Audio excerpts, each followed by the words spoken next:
আসসালামু আলাইকুম রহমতুল্লাহি বারাকাতুহু। সম্মানিত ভিউয়ার্স, আমি ছোট্ট একটা ভিডিও নিয়ে আসলাম আজকে রুমের ভিতরে।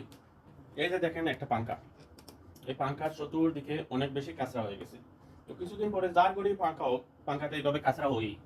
তো এটা সাধারণভাবে আপনি ইজিলি আপনার নিজের ঘরে থেকে নিজে যে কোনো কেউ একটা স্টাইল স্ক্রুড্রাইভার অথবা একটা টেস্টার হয়, এই যে এই জায়গা থেকে আপনি ঢিলা করবেন, স্ক্রুটা ঢিলা করে নেবেন। স্ক্রুটা ঢিলা করার পরে এই পাত্তিটা এভাবে পিছন দিকেও নিতে পারেন বা সামনের দিকে আনতে পারেন। এটা নিয়ে আসলেন, এই যে দেখেন ইজিলি খুলে গেছে। ইজিলি খুলে গেলে এটা কিন্তু ডাইন পাশে টাইট হবে, বাম পাশে এটা খুলবে। এটা খুলে গেলে এই যে পাঙ্খাটা ইজিলি চলে আসলো। তারপরে এই যে এটাও কিন্তু আপনি খুলে নিতে পারবেন। খুলে নিয়ে এখন এটা যেই জায়গায় ইচ্ছা আপনি সাফ করে নিতে পারেন। সাফ করে নিয়ে এসে আবারও ফিট করে নিতে পারবেন আপনি ইজিলি। কোনো মেস্তরির দরকার নাই, কোনো কিছু দরকার নাই, আপনি ইজিলি পাবেন। তো আপনারা, আমি একটু ভিডিও স্টপ করে যাচ্ছি, এটা বাইরে সাফ করে নিয়ে আবার কিভাবে ফিট করি সেটা দেখাচ্ছি। এই যে দেখুন, আমি কিন্তু ধুয়ে ভালো করে নিয়ে আসছি, কিন্তু এটাকে একটু ধোয়ার কারণে যে পানি লাগছে, পানিটা শুকাচ্ছে। পানিটা শুকানো অনেক জরুরি, তো পানিটা শুকিয়ে নিচ্ছি, কারণ পানি থাকলে তো আবার এই জায়গা থেকে সেম কাজটা উঠে।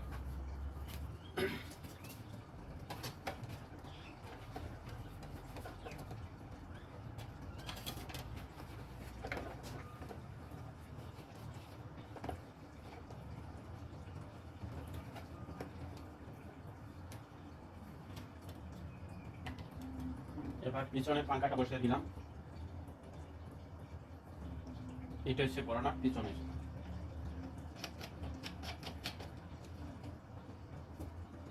তারপর পাঙ্খাটা বসিয়ে দিলাম।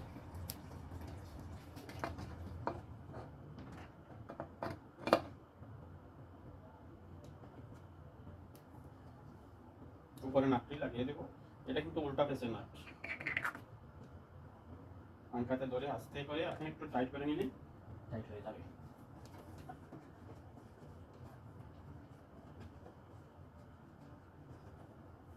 এগুলো টাইট। এখন এই পাত্তিটি একবার বসিয়ে দেবো এক সাইড।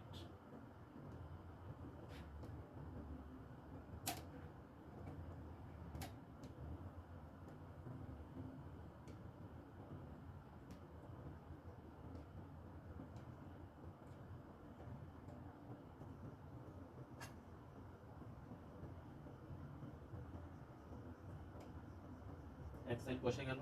হালকা একটু টাইট করে নিলেও এখন পারেন, যেহেতু আপনার সাথে অন্য কেউ নাই। হালকা একটু টাইট করলাম যাতে এটা পিছকে না যায়, সরে না যায়। এই যে এখন নিচের সাইড বসিয়ে উপরের সাইড আস্তে করে আমি হাতটা দোনো পাশ থেকে উপরে করবো। এই যে বসে গেছে। এখন এই সাইডে হালকা একটু টাইট করে নিলাম।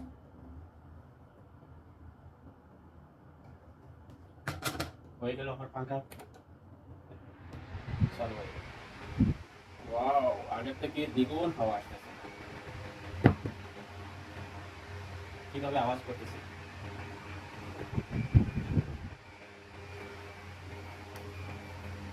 কেমন লাগলো আপনারা অবশ্যই জানাবেন, কমেন্ট করবেন, শেয়ার করবেন। ভালো থাকেন, পেজটা ফলো করেন। আসসালামু আলাইকুম।